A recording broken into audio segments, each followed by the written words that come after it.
Hello, welcome everybody. My name is Alex Chisholm from Data Query. I'm joined today by my co-founder, David Sponsor. How are you doing today, David? Hello. I'm doing great. How are you? Everybody? Good. My name is Alex Chisholm from Data Query. We've got some live background noise on the YouTube. We're also co-streaming on YouTube right now, so I just turned down the volume there. If you're following us there, sorry about the echo. But my colleague David is based in North Carolina in the United States. I am in Europe and in Amsterdam right now, so it's a little bit later in the day.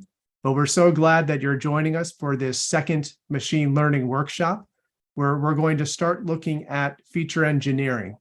And if you joined us in that first workshop, welcome back. But we've got more than 150 people signed up for today's session. I will put in the chat box right now. If you didn't make the first one and you haven't looked at the materials yet, if you want to, you'll find code and also links to the first video in the chat box here, which is great.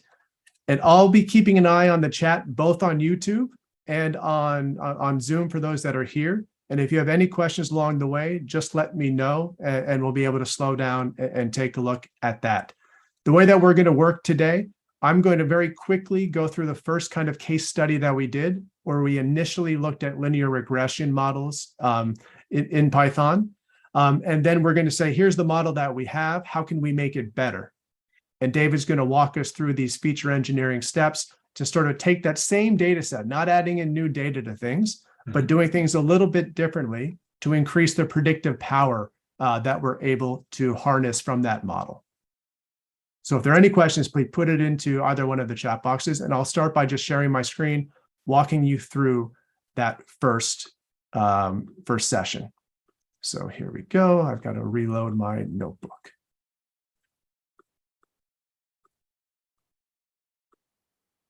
So right now you should be able to see my screen. We're using Deep Note. Deep Note is this great environment where you're going to be able to sort of set up essentially a Jupyter-style notebook where we're going to be able to run code and then see it working. So you're going to have a link to this afterwards.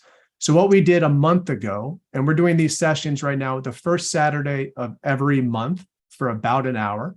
I'm just going to take you through the major code to see how we got to where we're going and explain some context for the type of work that David is going to be showing. So the first thing that we did last time, we've got all these packages that many of you are probably familiar with, things like pandas and matplotlib and scikit-learn. We're just going to run these, and you can see a green arrow that comes up on the lower part of the screen. So now we have these libraries that are at our disposal.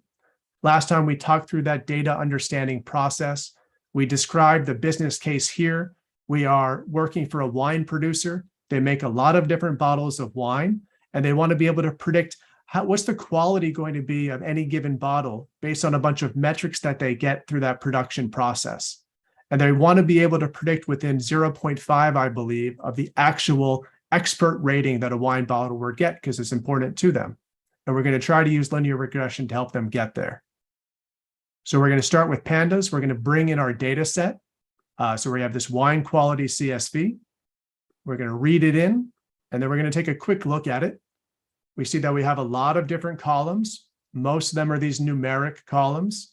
And this notebook gives us great sort of description histograms. It's going to give us the range of each of the variables as well. David last time talked us through what we can learn from these. So you might look at something like just describe, and it's going to go out there and give you the descriptive statistics, the min to the max, the percentiles in between, the mean, your standard deviation, all that good stuff. So very quickly, we're getting a better sense on what these different variables look like. We can put together a pair plot to take a look at these correlations. I'm going to skip and just do the one where we've sort of pared down and looked at a few of the different variables that are there. And now we're looking for those correlations between some of these, because to make this predictive model, especially with a linear regression, we want to find these either positive or negative relationships that we're going to be able to use to make a prediction.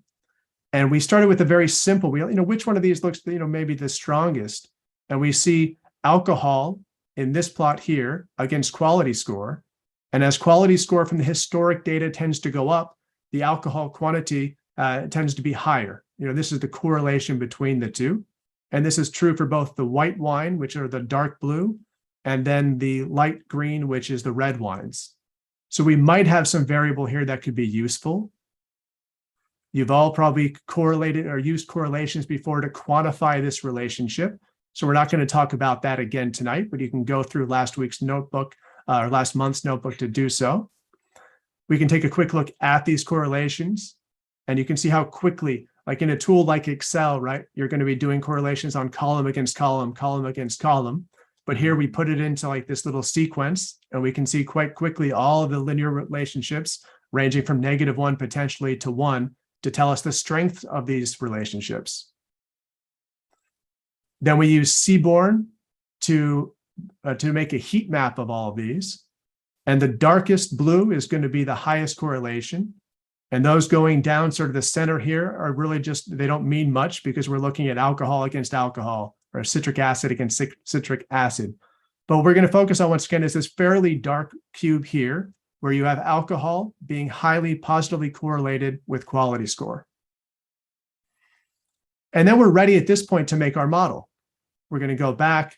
We can talk through how our model is set up, but we're essentially going to make between these two simple numeric data points, what would be the best line to put between each of them in that correlation chart that we saw.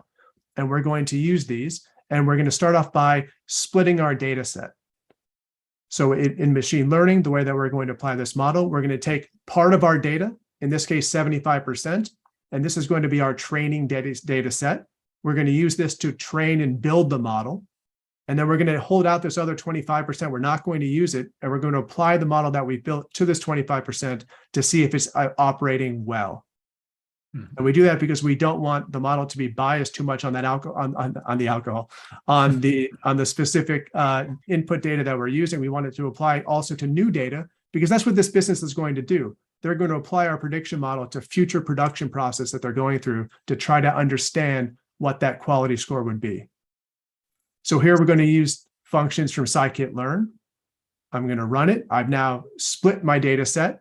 We can see quickly that we have 1,243 rows of data, both in our training for both our input variables and also for our label variable, or what we're trying to predict.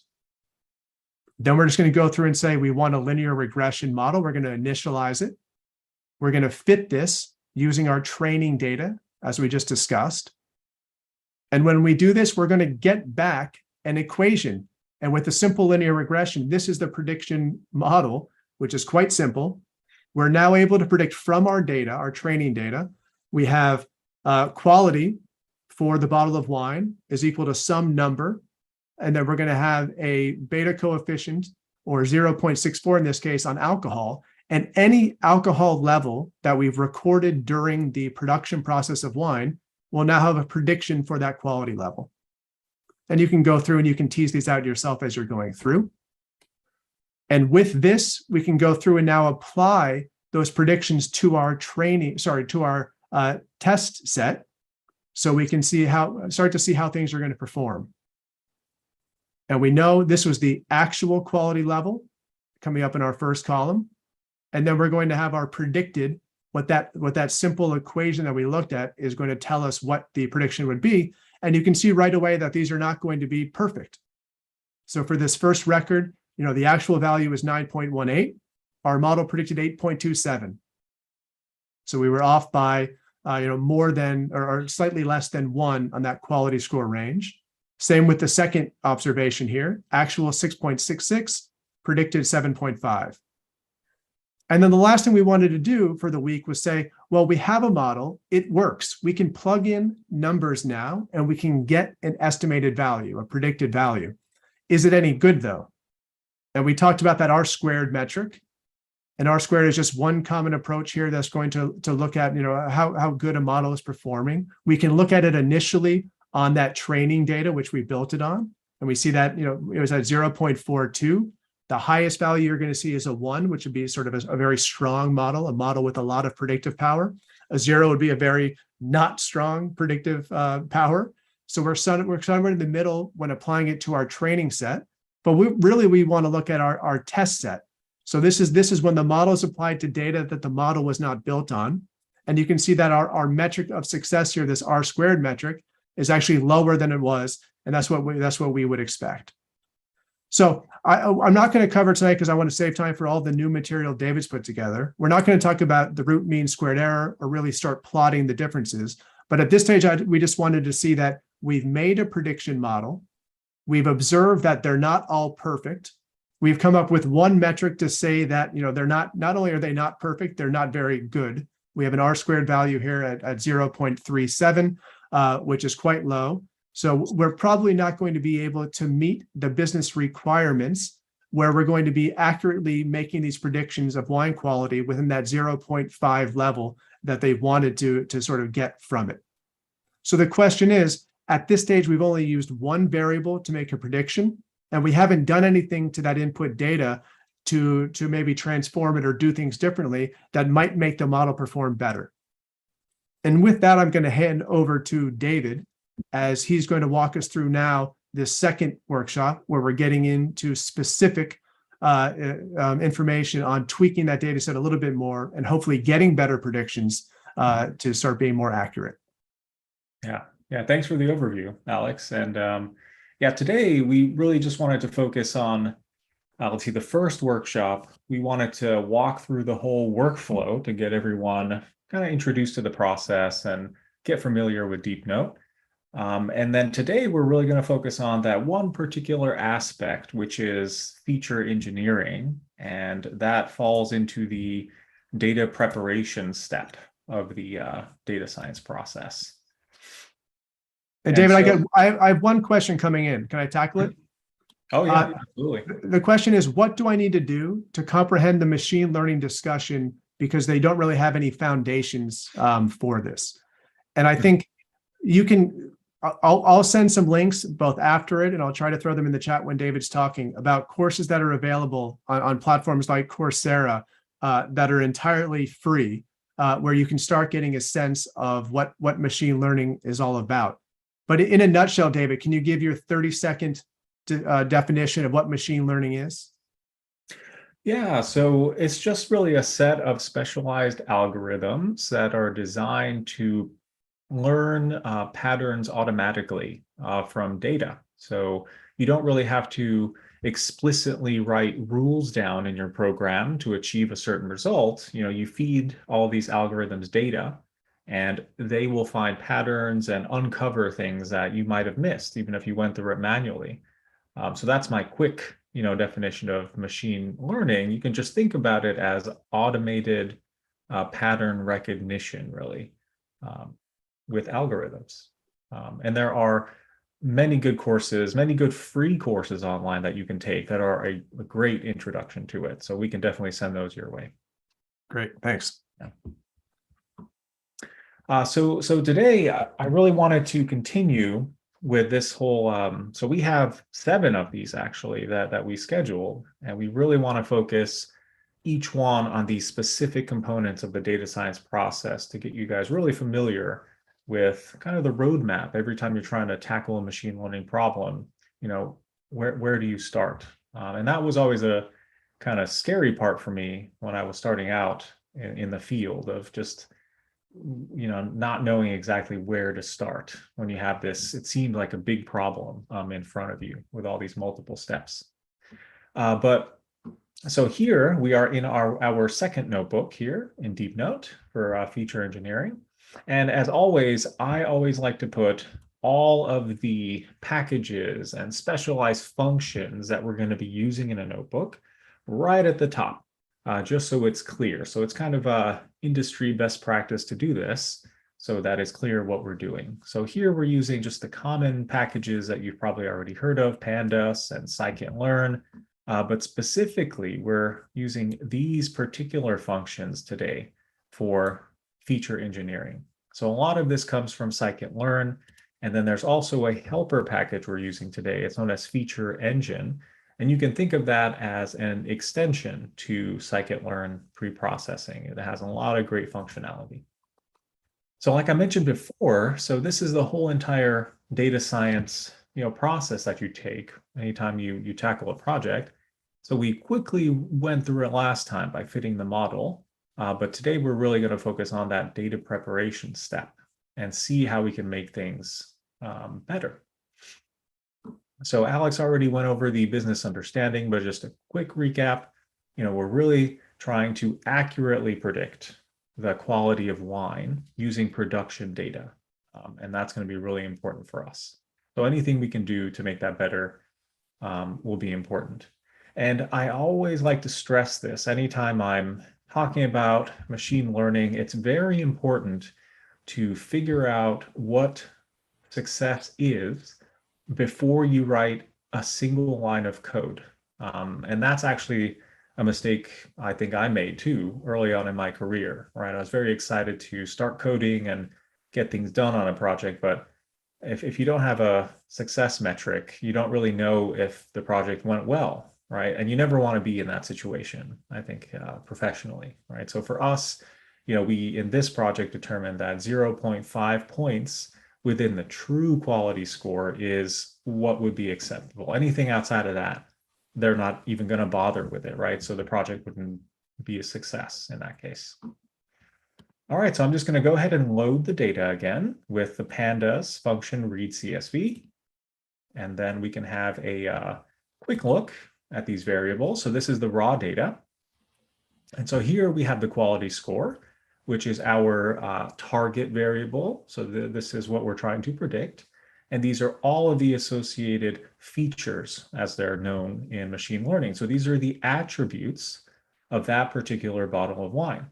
And these are all of the production output metrics for it. So you have things like alcohol and citric acid. And so you can kind of get a feel for the data here. And when I look at a data set like this, I already immediately see some problems, right? So the first thing I see when I look at residual sugar here is it's extremely skewed, right? So we have the bulk of the data that's bunching up towards the 0 values, and then just a couple of bottles that are all the way out at the end there, near 20 there.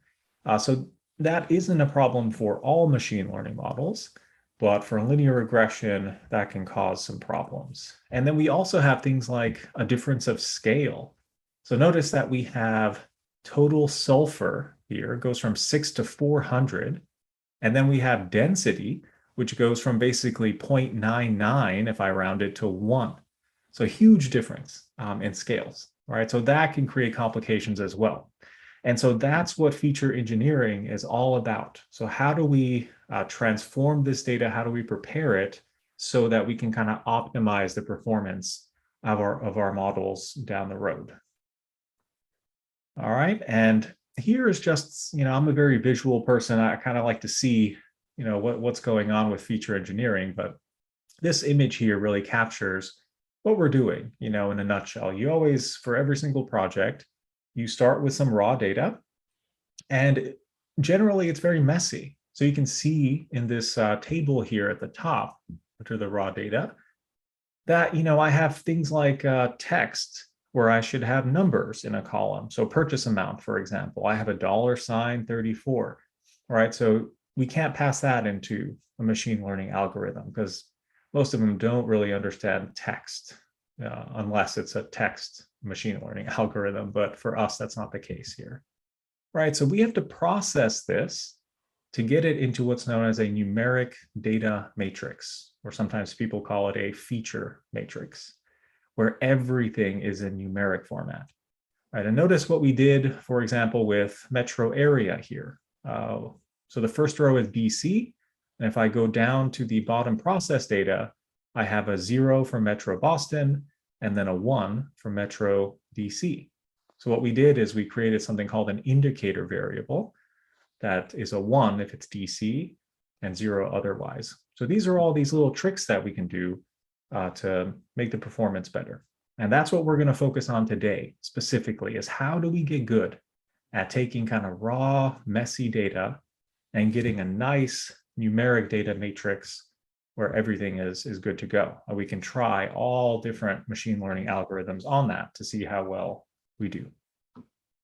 So the first step And this is extremely important for feature engineering. You really have to be careful here.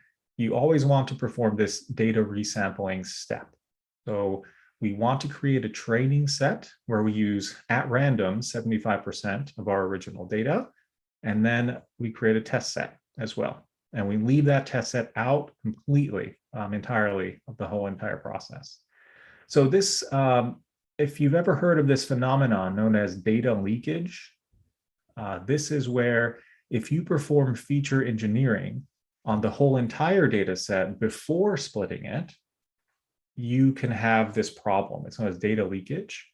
And this is where you are giving your test set in the future information about the training set because you're pre-processing it with everything together.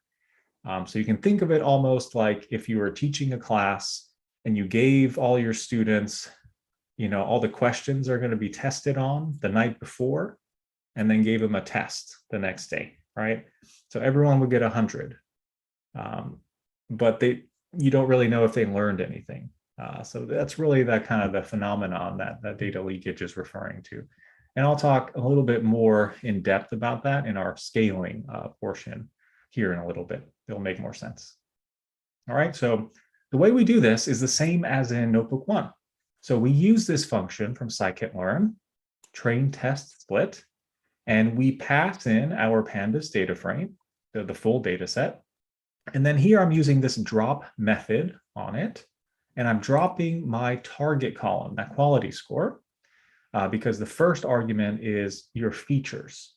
And then the second argument is your target column. So here I'm doing wine quality column for my data.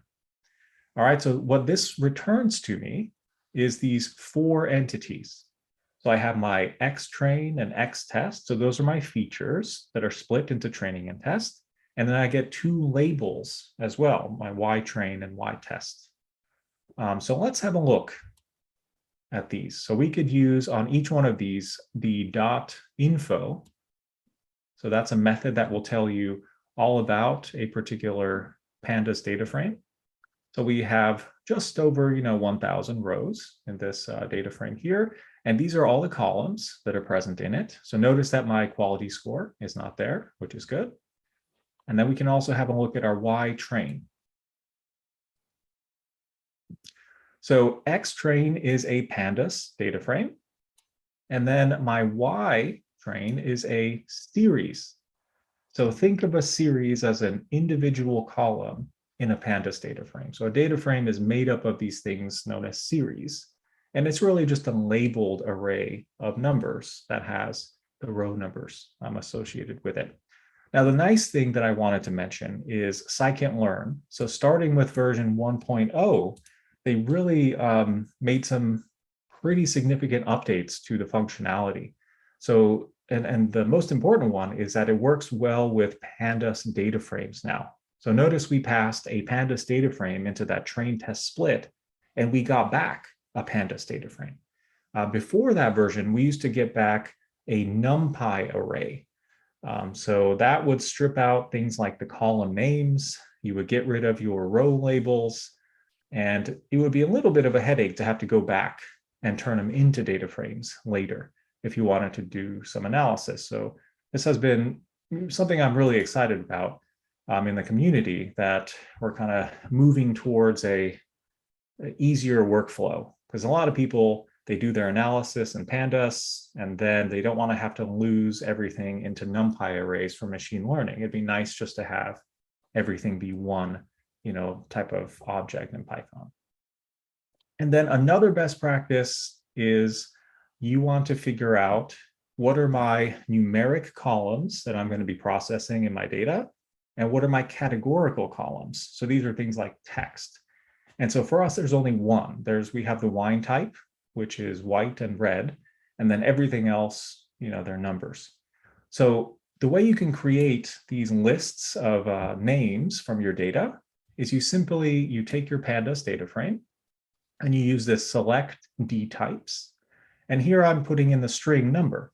So it's going to find all the numeric columns in my data frame, and then I'm extracting these column names from it, and I'm turning into it a list. I'm transforming it into a Python list.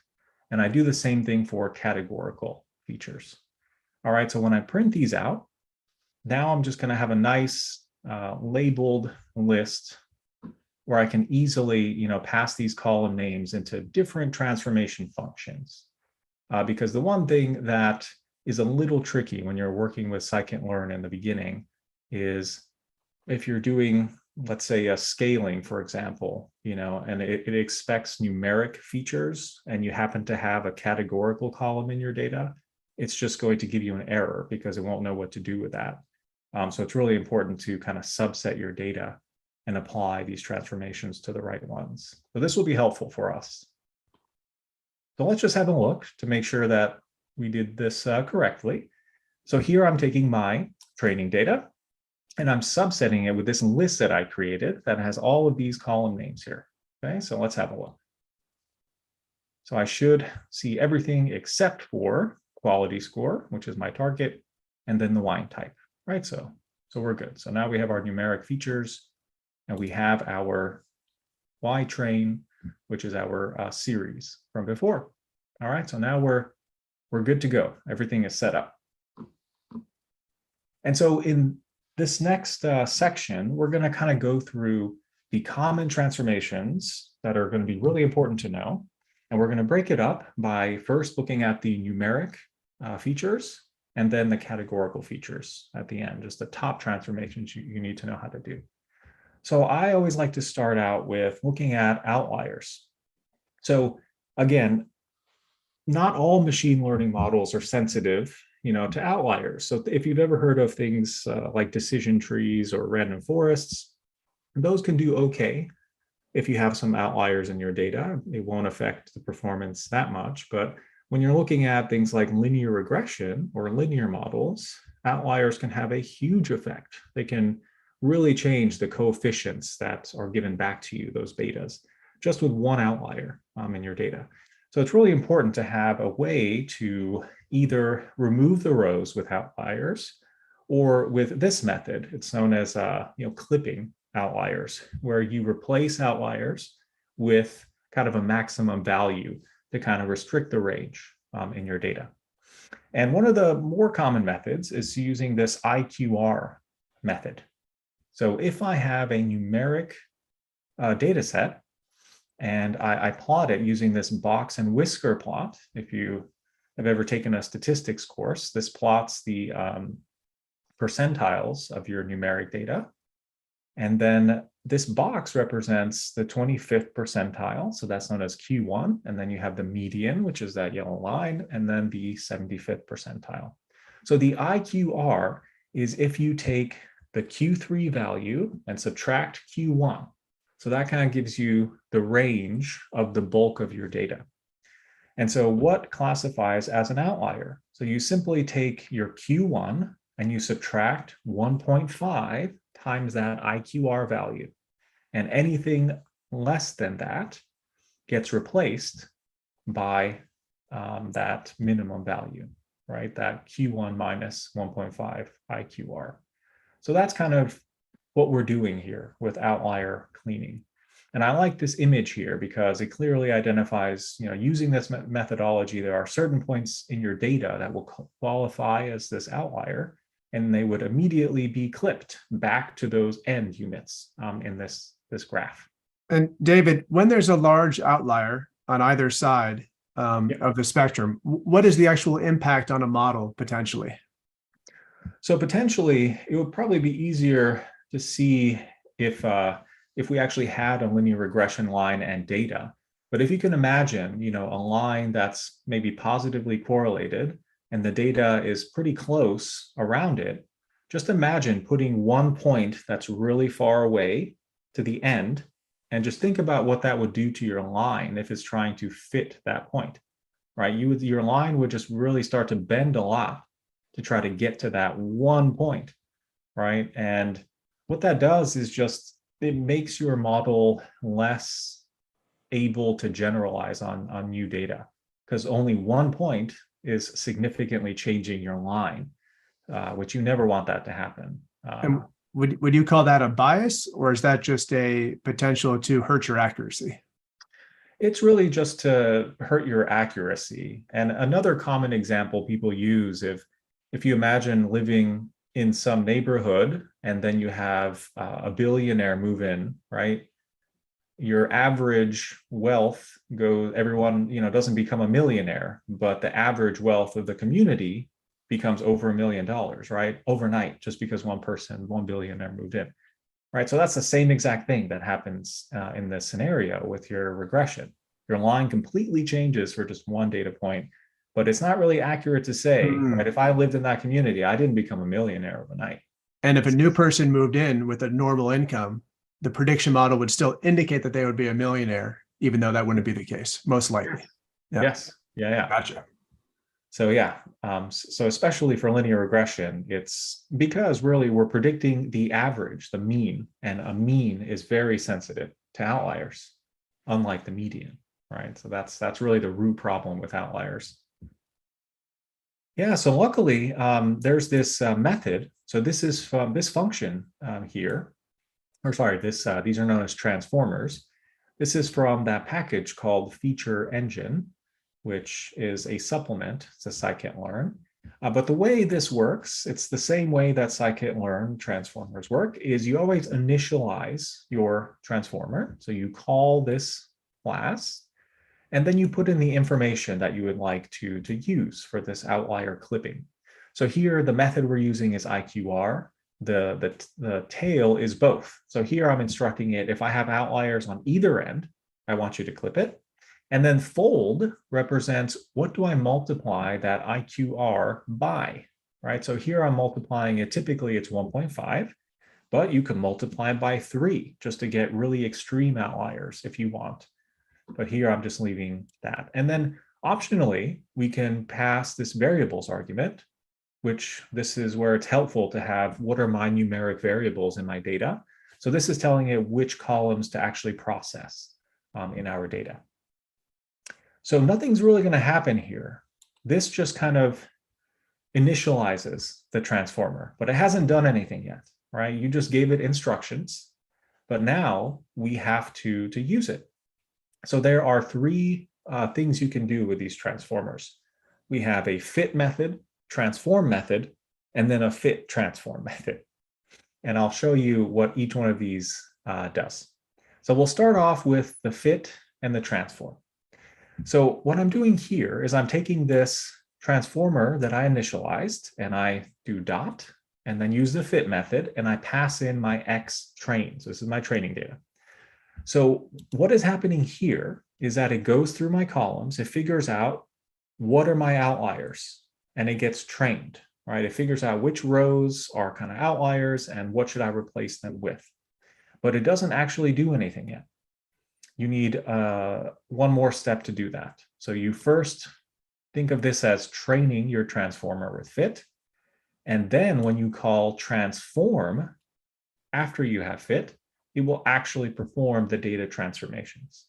All right, so that's the typical workflow in Scikit-learn. And so here, what we're going to get, and the nice thing about Feature Engine is that if you pass in a data frame, it will maintain that and give that back to you. So data frame in, you'll get a data frame out, and you don't have to worry about the NumPy array. All right, so here I have transformed my data. I'm calling it xtrain IQR, and now we can have a look as to what this looks like.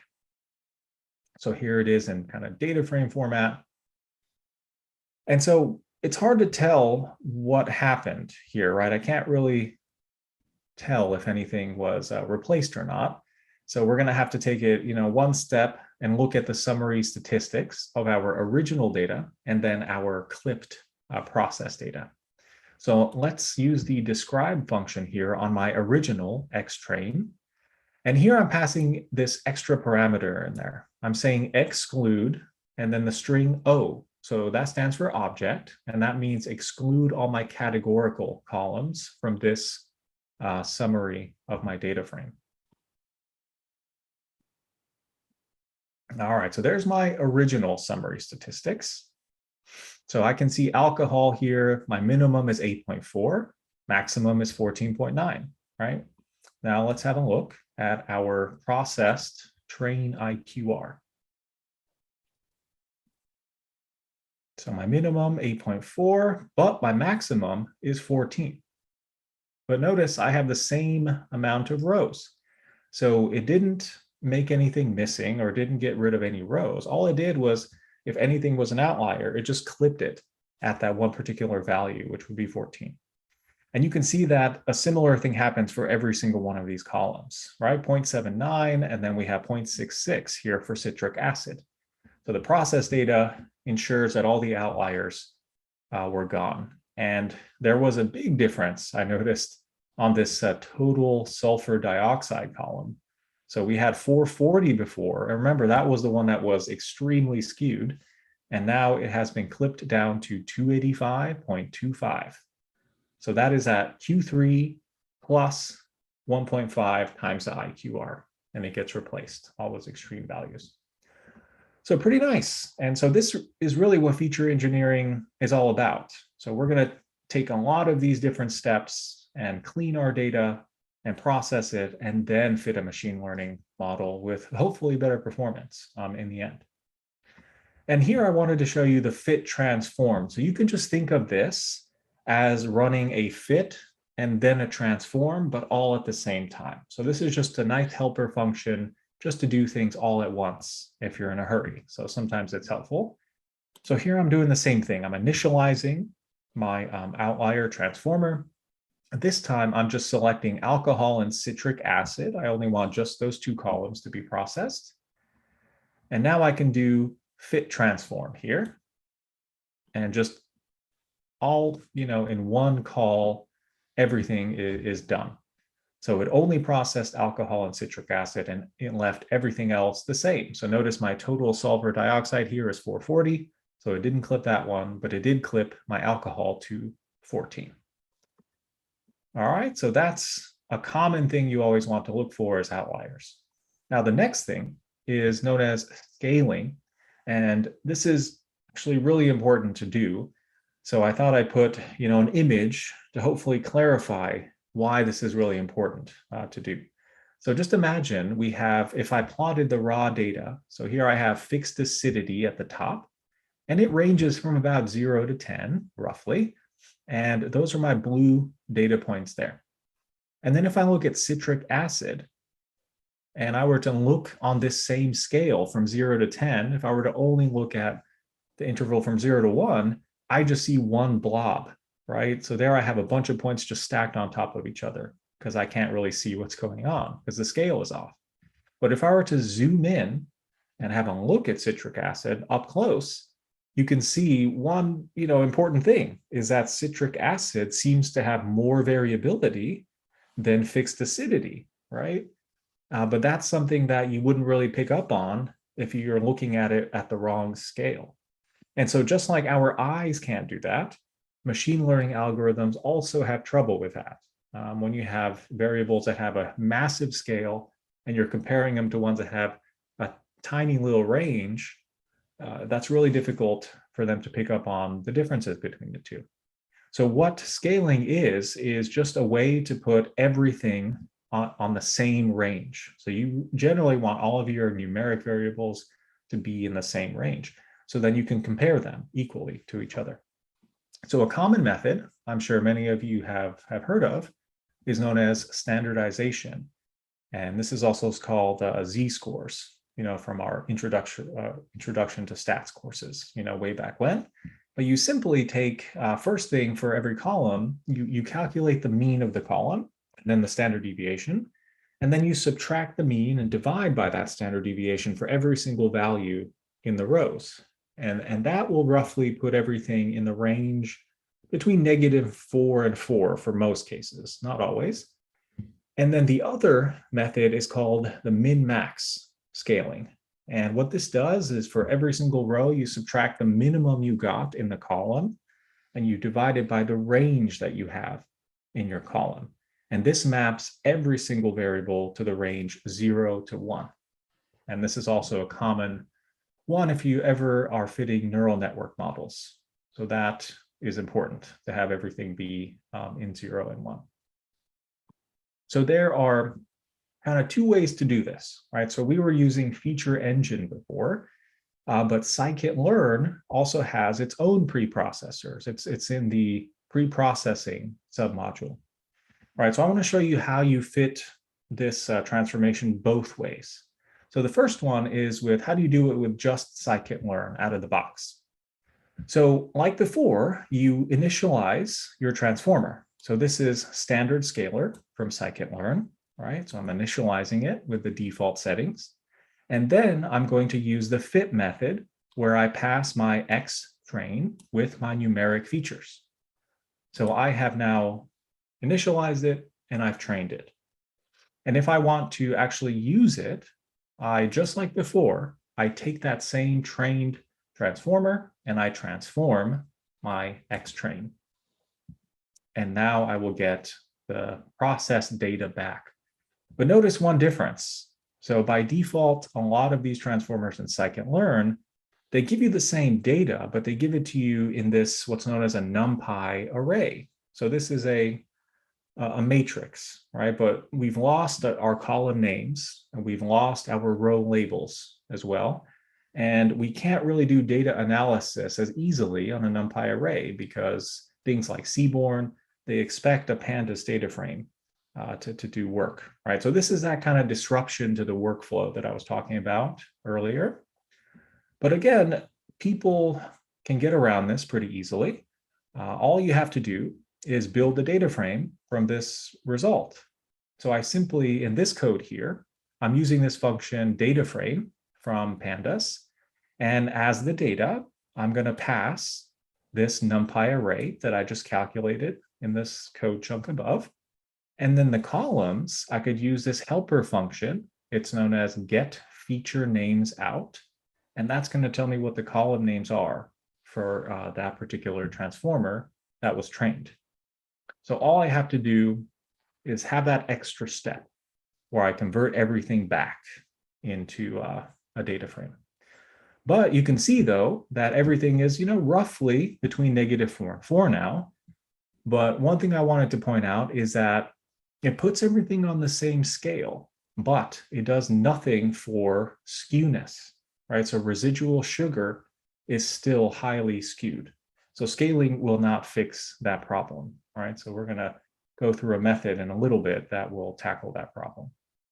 But at least now everything is relatively the same. And I always do like to mention here that when you use the standard scalar, you are on standard deviation units, every single column, where 0 means average. So that's the average value in the original data set, right? So that's what 0 represents. And then if you have a 1, for example, that means you are 1 standard deviation to the right of the average in the original data. So we can see that the row labeled 1 for density here has this value of 1.15. So that means that it is 1 standard deviation to the right of most of the values in the original data. So lots of density, for that particular wine bottle. And so this is why it's useful. So you can immediately see which rows kind of stand out when you compare it to all the other columns. That's why we really need to do this standardization step. It makes everything a lot easier. Hey, David, a quick question before you go on, and it goes back to the IQR, but really it applies to all of these. And the question is from Pablo, and he's wondering, he completely understands the IQR approach and how you identify those outliers and what you were doing to sort of cap them at the minimum or the maximum levels. But he wants to know, that seems like now then you're working with a completely different data set than the original. And because most data sets are going to have outliers, like, is it okay to be doing that? Yes. Yeah. I mean, the first step is you want to look at what your outliers were and then find out why did you get them, right? So was there an issue in production? Was there an issue with the sensor? And if there was, you would actually want to not cap those, you want to delete those. And you are working with a different data set, but this is only, and this will make more sense when we get into the concept of pipelines a little bit later, but this is one pre-processing step where if you take this, it might improve your model's ability to generalize, right? To clip these outliers, but you don't have to do it. And this is the whole experimentation part in the kind of data science process. So you could try maybe fitting a model that does clip outliers and scales, and then see how it does on new data. And you could have one where you don't and see if that performs better, right? So ultimately, that is going to be usually your guide when you're building data products, is how well does this generalize? How well does it do in the future? It's a little bit different if you are doing statistical research and you're building statistical models where you need to make an inference to a population. That's kind of a different scenario where you would probably treat outliers a little differently. You might not want to change the data in that particular context where you are using this to make a generalization to some big population, right? So it really just depends. I wish there was a kind of simple answer to that one, but usually with everything, it kind of depends on the situation. Yeah, that makes sense. I think the mind shift between that statistical analysis and the performance driven, is this machine learning model working? And am I getting value out of the predictions? It's a different way of thinking. It is, yeah. And in business, that's your driver. Does this produce accurate predictions? Usually. Does it increase my sales? They don't do inferences to population like statisticians do when they're figuring out if a drug works really well. In that case, that's just a completely different set of approaches, right? Completely different mindset. And so it was confusing to me for a long time as well. Back in the day, it's just completely different way of viewing the same thing.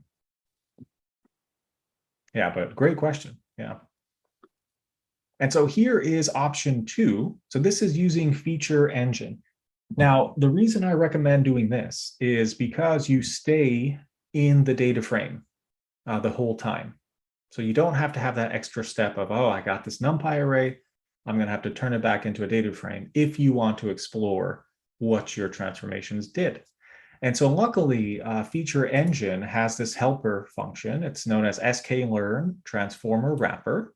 And all you have to do is you pass that Scikit-learn class in there, that transformer, as the transformer, and then you let it know which variables to perform that task on. And now you will have a Feature Engine transformer. And so here I am establishing that, and then I'm using the fit transform using that wrapped Scikit-learn standard scalar. And it's just really easy, right? And I have less code, I have less conversions to worry about, and now I have a data frame. And it also saves my wine type because I told it just process the numeric features and leave the rest alone, right? And now I can really explore what it did, where it scaled it, and I can do exploratory analysis. So it makes life a little bit easier, I think, to do things a feature engine way.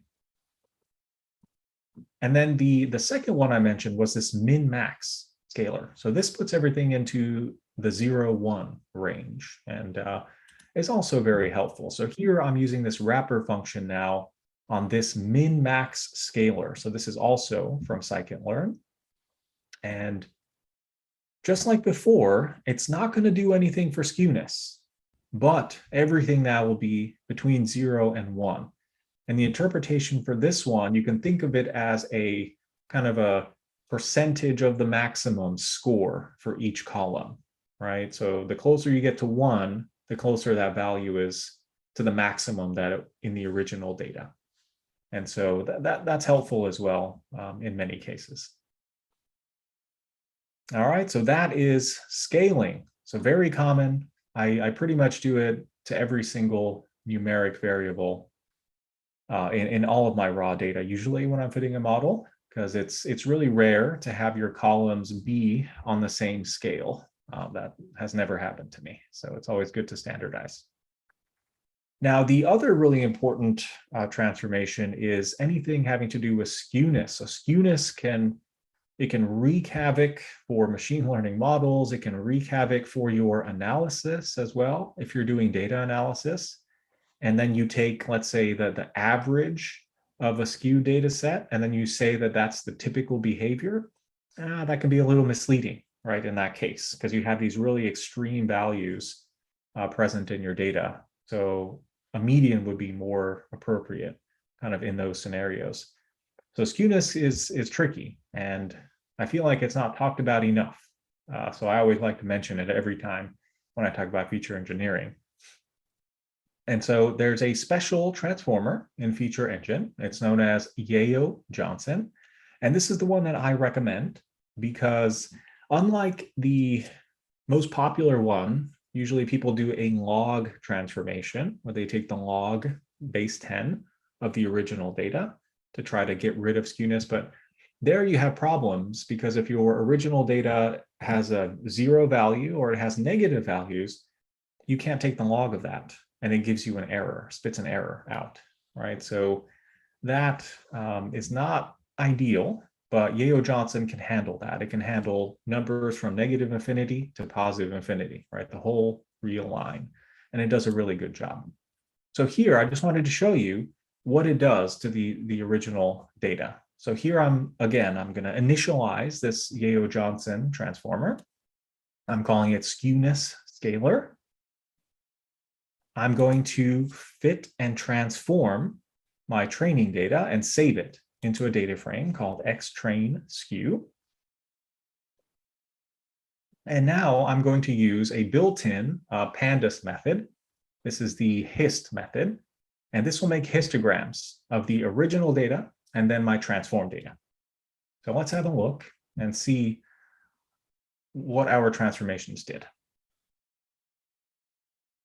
All right, so some of these are okay in the original data, but like I mentioned before, residual sugar, total sulfur dioxide, we got some skewness issues there, maybe fixed acidity as well.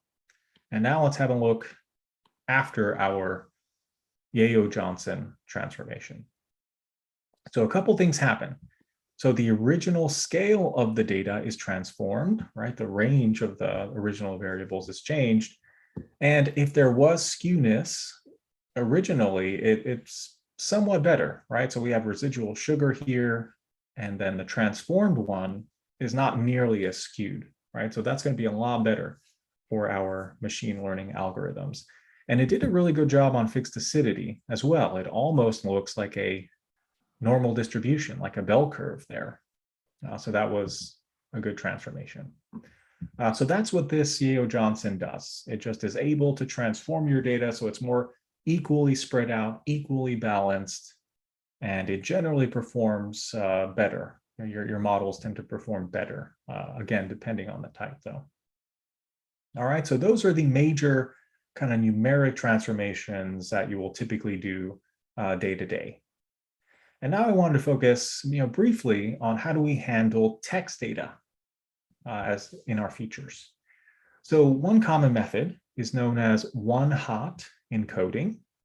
And this is simply creating a sequence of indicator columns in your data that are either 0 or 1, where 1 represents the presence of that attribute and 0 otherwise. So if I have this column in my original data that's a department and I have 3 values, finance, marketing, technology, I'm going to have these 3 indicators that are created after it's pre-processed with a 1 where it actually matches in the original data. So that's one way to encode, going from text to numbers. And machine learning algorithms love these, right? They do just fine. These are called dummy variables back in statistics. So the way we can do this with Feature Engine, they have a transformer, one-hot encoder. And here I'm specifying drop last is equal to false. So that means use all the levels. And I'm saying do this only for my wine type.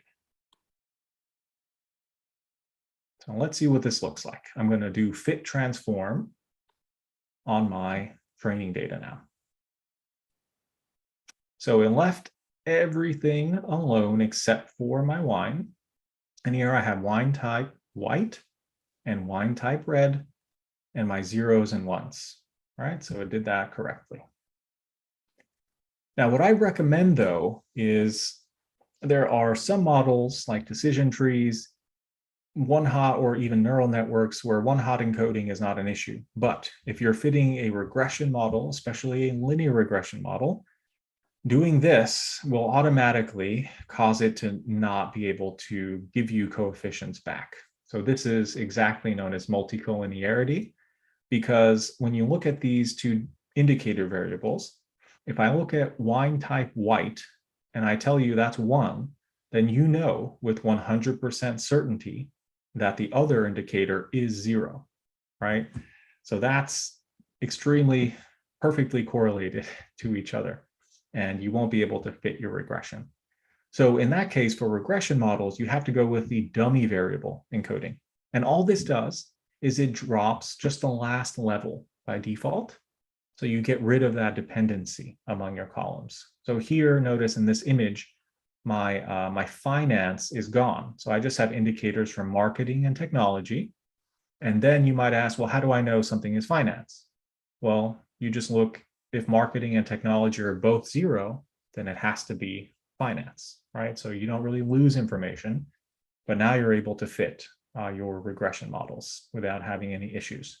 So all you have to do here, the only difference is you select drop last to be true in this case. So let's see what that does. I'm going to fit transform my training data again.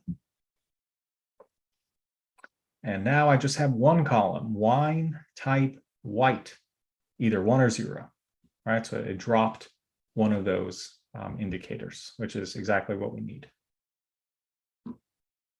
All right. And then the next kind of major type of activity that you do in the modeling process is known as feature selection. And just, imagine a scenario where you don't have 10 features like we do, but let's say you have 1,000 features and maybe 1,000,000 rows. So in that case, you're asking the question, do I need to use all 1,000 of these? Because that's going to be very computationally intense. And a lot of those features might be redundant, right, or correlated to each other and could even hurt your model performance. So feature selection is all about which subset is the best for model performance and how could I find that, right? And there's a lot of different ways you can do this, but I wanted to focus today on the common question is, well, how do I remove features that are correlated with each other? So that's something that that they're providing redundant information and you want to remove those. And so here I'm going to be making a heat map, just like we did in the first notebook, just looking at the correlation only among the numeric features. So I'm taking my wine DF and I'm using the core method to calculate these correlations. And then I'm putting it back into the seaborn heat map function. And this is going to create that nice looking heat map for us. And I have it display the correlation coefficient actually in the boxes here. But one thing I notice is that density, if I look at density, right, it has a negative 0.66 correlation with alcohol. And then it has a 0.42 correlation with residual sugar and 0.53 with fixed acidity. So it's, got pretty large correlations with a lot of other columns. So it would kind of make sense to not include that in our columns because it's really providing a lot of redundant information that's captured in the other columns there. So the goal, though, is if you have 1,000 columns, you can't sit there and look at a matrix, right? And just figure out what do I want to take out because no one has that time.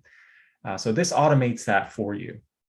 So in Feature Engine, there's this drop correlated features transformer. All you have to pass it is a threshold. So here I'm saying 0.6.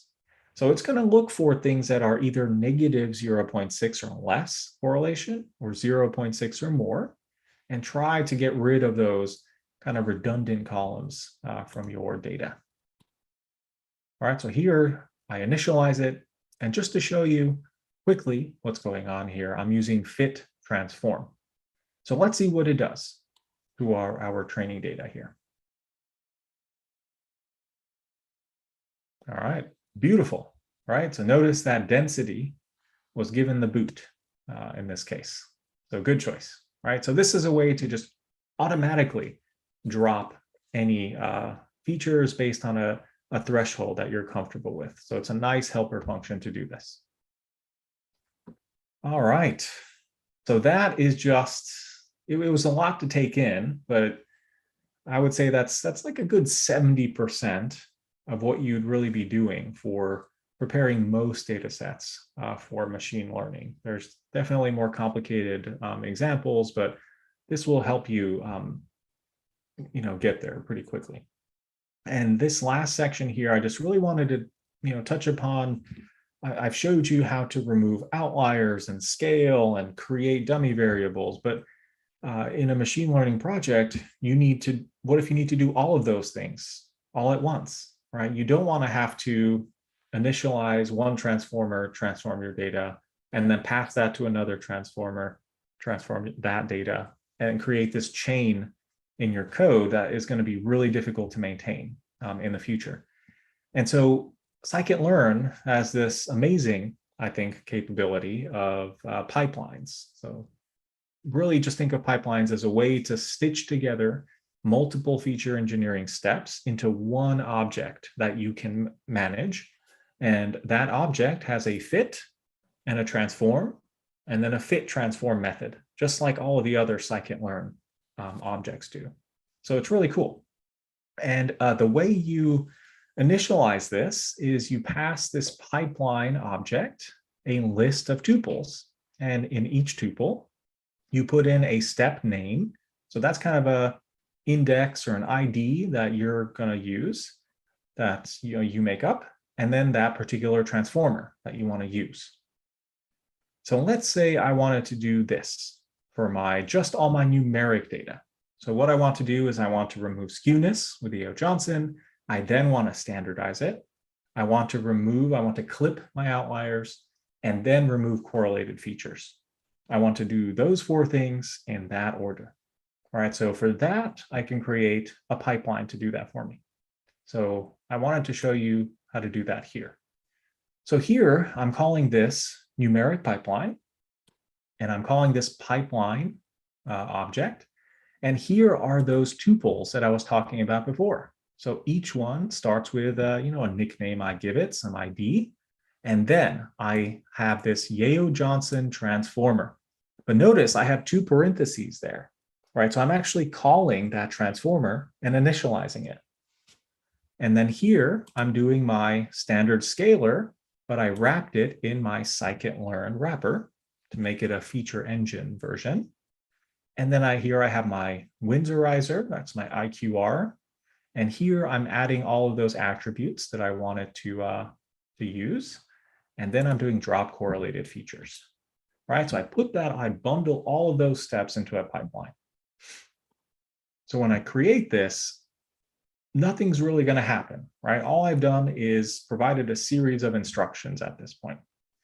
But to train this, just like any other scikit, object, I simply do fit.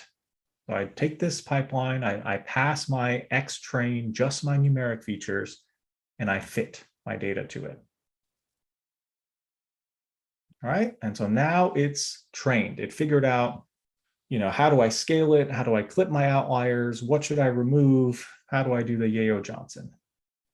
And a nice thing is that you can use this function, get feature names out, on a pipeline as well. So if you ever wanted to build a data frame from this, if you happen to get a NumPy array, you can see that it keeps the original columns and what it did, and it gives you the columns at the end, right? Get feature names out. So this is the ending final transform data. And notice that my density is gone, right? So I know it worked. So it dropped that correlated feature. So let's have a look if I use transform. So I've used fit, I've trained it, and now I'm doing transform. On my test data, not on my training. So you can pass any data that has the same columns. So here I'm testing, did it work? And to me, that is just absolutely beautiful, right? So now I don't have correlated variables according to my threshold. Notice I don't really have that much skewness in my test data, right? And everything is roughly on the same range. It seems like it goes from -2 to 2. And so this would be perfect for you to begin and pass this into a machine learning model. So this is exactly what it's looking for. All right. So pipelines are just awesome. You can bundle a lot of steps together. But the one thing that's really important to do is whenever you build a pipeline, you don't have a way of choosing which columns to process, right? So typically you want to make one that's for your numeric data and one that's for your categorical data. And so here I'm making one for the categorical data. So here I'm calling this categorical pipeline. And this time I'm just going to call the one hot encoder from feature engine. I wanted to create those one hot encoded indicator variables for me. And let's see if this works. So here I'm doing xtrain and I'm saying categorical features. I'm testing it out on that. So I should see 2 columns in there. Yep. So we have wine type white and wine type red. So it worked just fine. So you're probably thinking right now, yeah, that's great, but I need to do both, right? I need to transform my numeric, and I also need to transform that wine type all at the same time. I can't do these 2 things together and then try to stitch it into one data frame later for machine learning.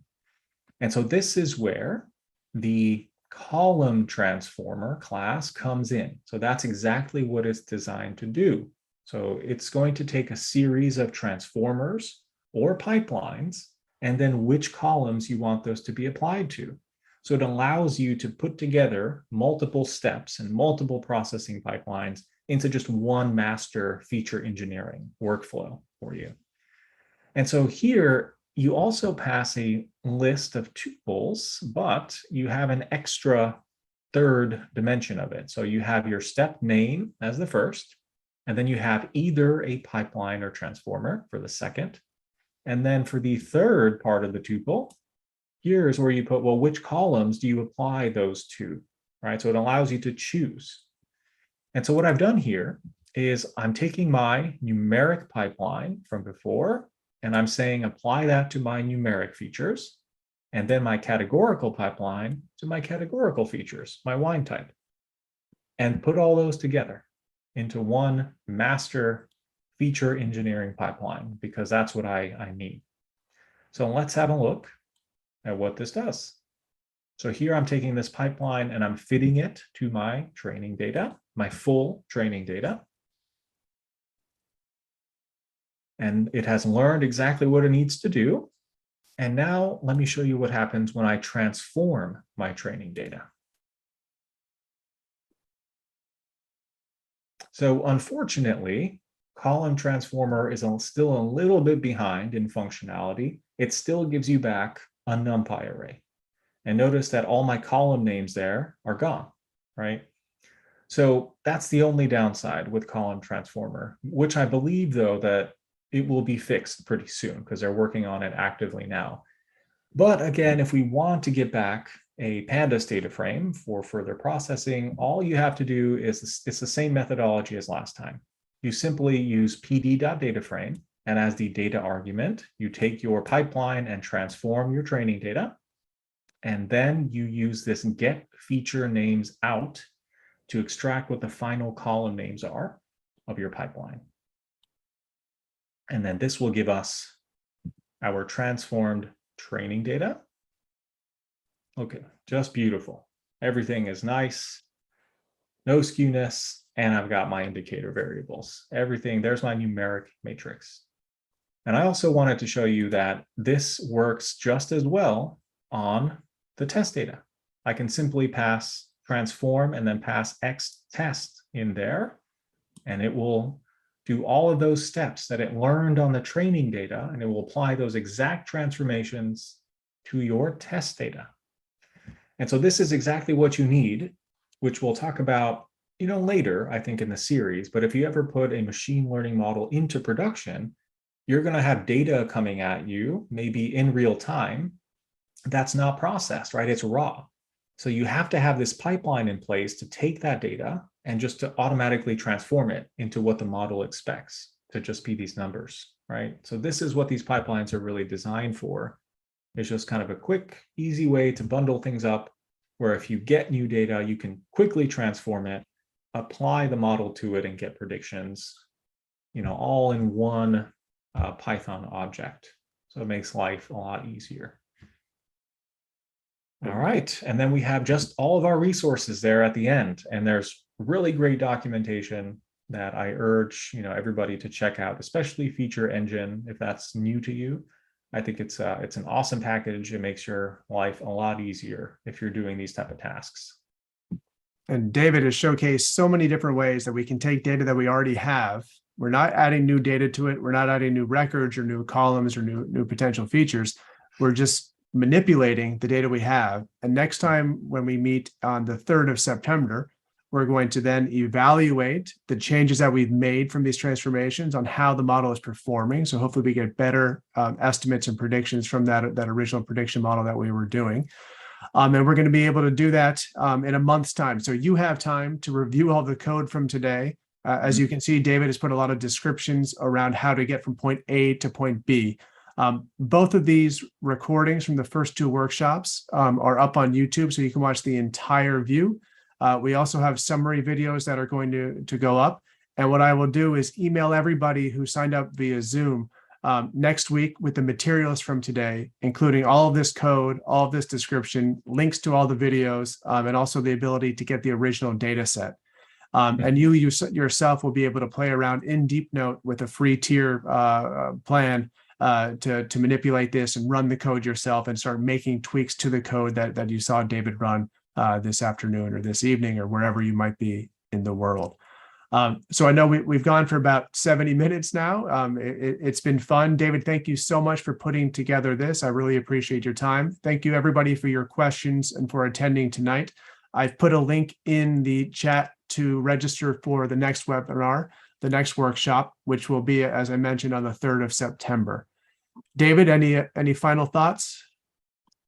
Yeah, I'm excited for the next series, because that's going to be the really cool stuff where we take all of these pipelines and just take it one step, more, because in a pipeline, you can also add a model at the end, right? So you can have a whole pipeline that transforms your data and fits a model too.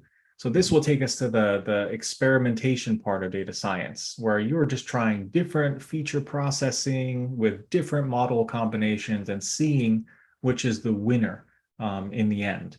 And that's really where we're going to get into, kind of the magic of machine learning and why they call it data science, right? You can put on your lab coat because you're going to be doing experimentation at that point. So it's going to be good stuff. All right, fantastic. Thanks once again to David, to everybody that's been on the call. We hope to see you next month, and feel free to reach out to us, alex@dataquery.com or david@dataquery.com, and we'd love to hear from you. So take care, enjoy the rest of the month,